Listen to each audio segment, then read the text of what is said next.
Target BRS LP విలీనం చేసుకునేందుకు Congress plan సీఎంతో భేటీకి గులాబీ ఎమ్మెల్యేలకు కంట్రోల్ చేస్తున్న హస్తం నాయకులు 26 మంది ఎమ్మెల్యేల మద్దతు వచ్చే వరకు వెయిటింగ్. ఆ తర్వాతే కారు లెజిస్లేటివ్ పార్టీ మెర్జ్ కేసీఆర్కు తగిన పాఠం చెప్పేలా వ్యూహం. అయితే కాంగ్రెస్ పార్టీలో కూడా చర్చ జరుగుతున్నది. గతంలో టీఆర్ఎస్ 2 సార్లు అధికారంలో ఉన్నప్పుడు 2014లో 19లో 2 సార్లు కూడా కాంగ్రెస్ పార్టీకి సంబంధించినటువంటి గెలిచిన ఎమ్మెల్యేలను మెర్జింగ్ పేరుతోటి కాంగ్రెస్ ఎల్పీని టీఆర్ఎస్ ఎల్పీలో విలీనం చేస్తున్నామనేటువంటి దాంతో కాంగ్రెస్ ఎమ్మెల్యేలను పూర్తిగా టీఆర్ఎస్లో కలుపుకున్నారు. ఆ తర్వాత వాళ్ళకి టికెట్లు ఇచ్చారు, కొందరు ఓడిపోయారు, గెలిచారు. ఈ అంశాలన్నీ పక్కన పెడితే గెలిచినటువంటి ఎమ్మెల్యేలు పార్టీ గెలిచినటువంటి పదవికి రాజీనామా చేయకుండా, అట్లా పదవికి రాజీనామా చేసింది ఈటెల రాజేందర్, అదేవిధంగా రాజగోపాల్ రెడ్డి ఇద్దరు మాత్రమే. గెలిచినటువంటి పార్టీలో ఎమ్మెల్యే పదవికి కూడా రాజీనామా చేసి తిరిగి ఉప ఎన్నికలకు వెళ్ళింది తెలంగాణకు సంబంధించినటువంటి దాంట్లో ఇద్దరు మాత్రమే వెళ్ళారు. మునుగోడులో రాజగోపాల్ రెడ్డి కాంగ్రెస్ నుంచి బీజేపీకి వెళ్ళేప్పుడు, అదేవిధంగా ఈటెల రాజేందర్ టీఆర్ఎస్ నుంచి బీజేపీకి వెళ్ళేప్పుడు మాత్రమే రాజీనామా చేసి వెళ్ళారు. ఇక మిగిలిన వాళ్ళంతా కూడా ఆ ఎమ్మెల్యే పదవిని పెట్టుకొని అట్లే వెళ్ళిపోయారు. దీనికి సంబంధించిన దాంట్లో అయితే వీళ్ళు ఎవరు విలీనమవుతారు? నలుగురు మెదక్ సంబంధించినటువంటి వాళ్ళు, దుబ్బాక ఎమ్మెల్యే, అదేవిధంగా నర్సాపూర్ ఎమ్మెల్యే, జహీరాబాద్ ఎమ్మెల్యే, వీళ్ళంతా నలుగురు ఎమ్మెల్యేలు కలిసారు. అదేవిధంగా నిన్న రాజేంద్రనగర్ ఎమ్మెల్యే దాదాపుగా కాంగ్రెస్ కండువా కప్పుకున్నట్టే అనిపించింది. అదొకటి. మాజీ ఎమ్మెల్యేలు, మాజీ వాళ్ళైతే చాలామంది ఇప్పటికే లైన్లో ఉన్నారు. అయితే టీఆర్ఎస్ ఎల్పీలో 39 మందిలో మెజారిటీ 3/4 భాగము కాంగ్రెస్లో కలిస్తేనే టీఆర్ఎస్ ఎల్పీ విలీనం కూడా అయిపోతుంది.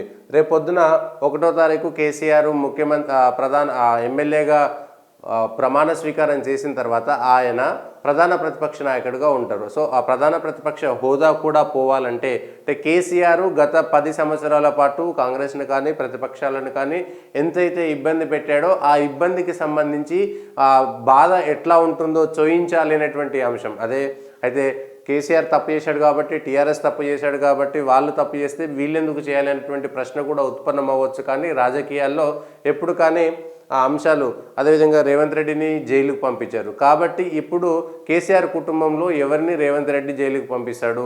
హరీష్ రావా, కేటీఆరా, కవితనా, సంతోష్నా, ఎవరిని పంపిస్తాడు? కేసీఆర్ని పంపిస్తాడా? ఏం జరగనుంది అనేటువంటి అంశం మాత్రం కాంగ్రెస్లో ఇప్పటికిప్పుడు వెంటనే దీనిపైన రియాక్షన్ రాకపోవచ్చు. ముఖ్యమంత్రి కూడా పార్లమెంటు ఎన్నికల వరకు ఆచితూచిగా వ్యవహారం ఉంటుంది.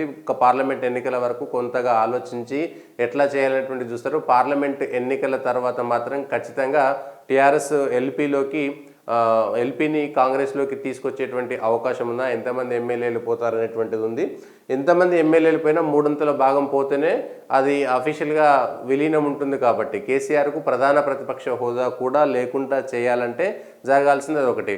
అట్లా కేసీఆర్ని ఇబ్బంది పెట్టవచ్చు. ఇక కేసులకు సంబంధించి ఇప్పటికీ అనేకమైనటువంటి అవినీతికి సంబంధించినటువంటి కేసుల తవ్వకాలు జరుగుతున్నాయి. ఇటు కాళేశ్వరం కానీ, భూముల కేటాయింపు కానీ, మిగిలిన అంశాలు ఎక్కడెక్కడ ఉన్నాయి, దానికి సంబంధించిన దాంట్లో కూడా కేసీఆర్ కుటుంబంలో ఎవరైనా రేవంత్ రెడ్డిని జైలుకు పంపించారు కాబట్టి ఆ బాధ ఎట్లుంటుందో చూపించడం కోసం ఖచ్చితంగా కేసీఆర్ కుటుంబం నుంచి ఎట్లాగో అవినీతి జరిగిందనేటువంటి అంశం పైన అనేకమైనటువంటి చర్చలు జరుగుతున్నటువంటి నేపథ్యంలో ఇది కూడా వీళ్ళు టార్గెట్ బీఆర్ఎస్ ఎల్పీ విలీనం చేసుకునేందుకు వ్యూహం అనేటువంటిది ఒకటి కూడా జరుగుతుంది. మరి ఎంతమంది ఇప్పటికి టచ్లోకి వచ్చారు, ఏం చేస్తారనేటువంటిది చూస్తే చాలామంది మాత్రం అధికారికంగా వచ్చి కలవకపోయినా కొంతమంది ఫోన్లలో లేదంటే వ్యక్తిగతంగా ఎక్కడో బయట కలిసినప్పుడు మాత్రం ఎప్పుడు కాంగ్రెస్కు వెళ్ళాలి అనేటువంటి అంశం పైన, అదేవిధంగా ఎన్నో ఇబ్బందులు ఉంటాయి. అధికారం వచ్చిన తర్వాత ఆ పార్టీ వైపు, అధికార పార్టీ వైపు వెళ్ళాలనేటువంటి అంశానికి అనేకమైనటువంటి వ్యక్తిగతమైనటువంటి కారణాలు.